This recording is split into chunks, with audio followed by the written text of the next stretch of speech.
നമസ്കാരം. അപ്പോൾ ആർക്കാ ഇപ്രാവശ്യത്തെ വോട്ട്?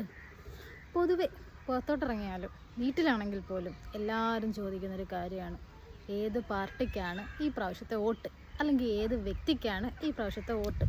ഇന്ന പാർട്ടി വരണം, നാട് നന്നാവും, ഈ പാർട്ടി വരട്ടെ, നാട് സെറ്റാവും. എന്താ നമ്മളെന്താ ഇത്രയൊക്കെ ആയിട്ട് നമ്മൾ നന്നാവാത്തതെന്നാ? ജനങ്ങൾക്ക് വേണ്ടി തിരഞ്ഞെടുക്കുന്ന ജനപ്രതിനിധി അതാവണം എന്ന് പറയുന്നുണ്ടെങ്കിൽ പോലും ജനങ്ങൾക്ക് വേണ്ടി ശരിക്കും അവരെന്ത് ചെയ്യുന്നേ?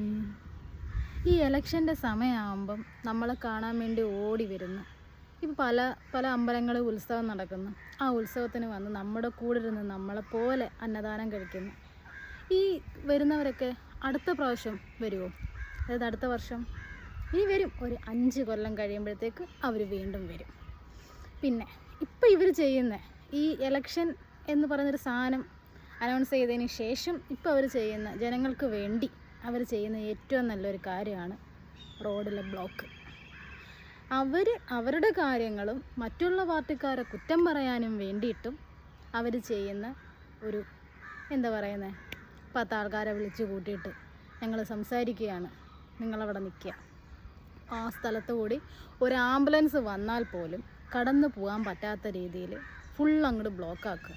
അങ്ങനെ ബ്ലോക്കാക്കിയാൽ മാത്രമല്ലേ ഇന്ന സ്ഥാനാർത്ഥിയെ നമ്മൾ തിരിച്ചറിയത്തുള്ളൂ. നമ്മളെ വീടുകളിൽ പോസ്റ്റർ കൊണ്ടുവരുന്നുണ്ട്, ഈ റോഡിൽ കൂടെ മൊത്തം അനൗൺസ് ചെയ്ത് കൊണ്ടുപോകുന്നുണ്ട്. പിന്നെ അതും പോരാഞ്ഞിട്ട് നാട്ടിലുള്ള സകല മതിലുകളിലും ഒട്ടിച്ചൊട്ടിച്ച് വെച്ചിട്ടുണ്ട് ഇവരുടെ പോസ്റ്ററുകൾ. പിന്നെ എന്തിനാ നിങ്ങൾ ഈ ജനങ്ങൾക്ക് ബുദ്ധിമുട്ടുണ്ടാക്കാൻ വേണ്ടിയിട്ട് ഈ റോഡ് മൊത്തം ബ്ലോക്ക് ഉണ്ടാക്കുന്നത്? അതിൽ നിന്ന് എന്ത് ലാഭമാണ് നിങ്ങൾക്കുള്ളത്? ഞങ്ങൾ സത്യം പറഞ്ഞാൽ വോട്ട് ചെയ്യാമെന്ന് വിചാരിച്ചാൽ ഇതുപോലുള്ള നിങ്ങളുടെ പ്രവൃത്തികൾ കാരണം ഞങ്ങൾ വിചാരിക്കും, പുല്ല് എന്തിനെപ്പോൾ ഇവന്മാർക്ക് വോട്ട് ചെയ്തിട്ട്, ഇവന്മാർക്ക് ഒരു കാര്യമില്ല വോട്ട് ചെയ്തിട്ട്. കഷ്ടപ്പെട്ട് പഠിച്ച് ഒരു ജോലി നേടി ഒരു കളക്ടർ പോലും 10 പൈസയ്ക്ക് വിവരമില്ലാത്ത മന്ത്രിമാരെ കാണുമ്പോൾ സൈലൻ്റായിട്ട് നിൽക്കണം, അവർ പറയുന്നത് അനുസരിക്കണം. നാടിൻ്റെ ഒരു ഗതികേട്. ബാക്കി എല്ലാത്തിനും വിദ്യാഭ്യാസവും വിവരവും വേണം, പക്ഷെ മന്ത്രിയാവണമെങ്കിലോ MLA MP മേയർ മെമ്പർ എന്തും ആവട്ടെ, ഇതൊന്നും ആവുന്നതിന് വിദ്യാഭ്യാസം വേണ്ട. വെറും ജനങ്ങളെ പറ്റിച്ച് ജീവിക്കാനുള്ള കഴിവുണ്ടെങ്കിൽ അതാണ് രാഷ്ട്രീയം. പിന്നെ എവിടെ നോക്കിയാലും ഇവരുടെ, സത്യം പറഞ്ഞാൽ തല പെരുക്കുന്നുണ്ട് റോഡിലോട്ട് ഇറങ്ങുമ്പം. അതും പോരാഞ്ഞിട്ട് ഫുള്ള് ബ്ലോക്ക്, എവിടെ തിരഞ്ഞാലും ബ്ലോക്ക്. എന്തിനാണ്? എന്ത് കാര്യത്തിനാണ്? ഞങ്ങൾക്കറിയാമല്ലോ നിങ്ങൾ മത്സരിക്കുന്നുണ്ടെന്ന്. 18 വയസ്സ് കഴിഞ്ഞ് ഏതൊരു പൗരനും ഉള്ളതാണല്ലോ വോട്ടവകാശം. ഞങ്ങൾക്കറിയാം. ഞങ്ങൾക്ക് തോന്നുന്നെങ്കിൽ ഞങ്ങൾ വന്ന് വോട്ട് ചെയ്യും, ഇല്ലെങ്കിൽ ഇല്ല. നിർബന്ധമൊന്നും ഇല്ലല്ലോ ഇപ്പോൾ വോട്ട് ചെയ്യണമെന്ന് എന്നും പറഞ്ഞുകൊണ്ട് ഞാനിപ്പം വന്ന് വോട്ട് ചെയ്തില്ല എന്നും പറഞ്ഞ് എന്നെ എടുത്ത് ഇന്ത്യയിൽ നിന്ന് പുറത്താക്കാനൊന്നും പറ്റത്തില്ലല്ലോ. പറ്റുമോ? ഇല്ല. പിന്നെ എന്തിനാ? പിന്നെ ഇപ്പം രാഷ്ട്രീയക്കാർക്ക് അവർക്ക് എന്തും ആവാം. അവർ പോകുന്ന വണ്ടികളിൽ ഇപ്പം കർട്ടനിട്ട് മറച്ച് അങ്ങനെ എന്ന് വെച്ചാൽ അറിയാൻ പാടില്ലല്ലോ ഇന്ന ആൾക്കാരെ പോണേന്ന്. എന്നിട്ട് അവർ കത്തിച്ച് വിട്ട് കണക്ക് ഇവർ പോകും. ഇവർ പോകുന്ന സമയത്ത് ബാക്കിയുള്ള ജനങ്ങളെല്ലാം മാറി നിൽക്കണം. കാരണം എന്താ? അവർ പോയിട്ട് നമുക്ക് പോകാൻ പറ്റൂ, പക്ഷെ അവരെ ജയിപ്പിച്ചതാരാ? നമ്മൾ തന്നെ. നമ്മൾ തന്നെ നാളെ അവരെ കാണുമ്പോൾ മാറി നിന്ന് കൊടുക്കണം. അതാണ് രാഷ്ട്രീയം.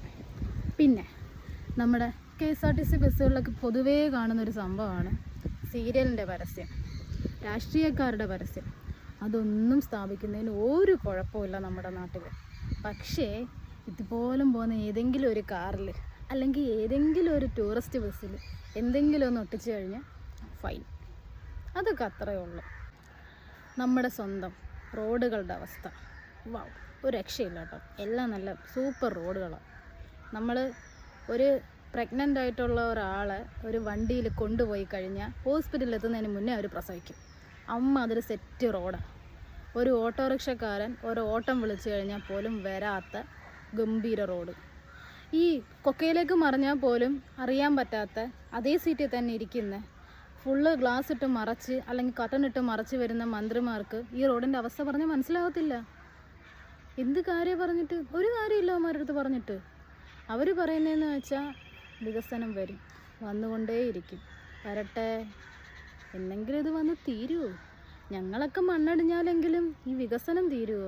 ഈ പറയുന്ന മന്ത്രിമാരുടെയൊക്കെ കാലം കഴിഞ്ഞാൽ പോലും ഈ വികസനം തീരുമെന്ന് നമുക്കൊരു പ്രതീക്ഷയില്ല കേട്ടോ.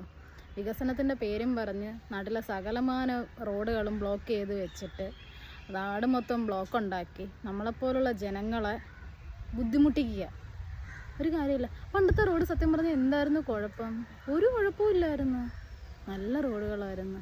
ഇപ്പം എല്ലാ റോഡും കുത്തിപ്പൊളിച്ച് നാശമാക്കി ഇട്ടേക്കുന്നു. എന്നാൽ ഈ പണി നിങ്ങളൊന്ന് പെട്ടെന്ന് തീർക്ക്, അതുമില്ല.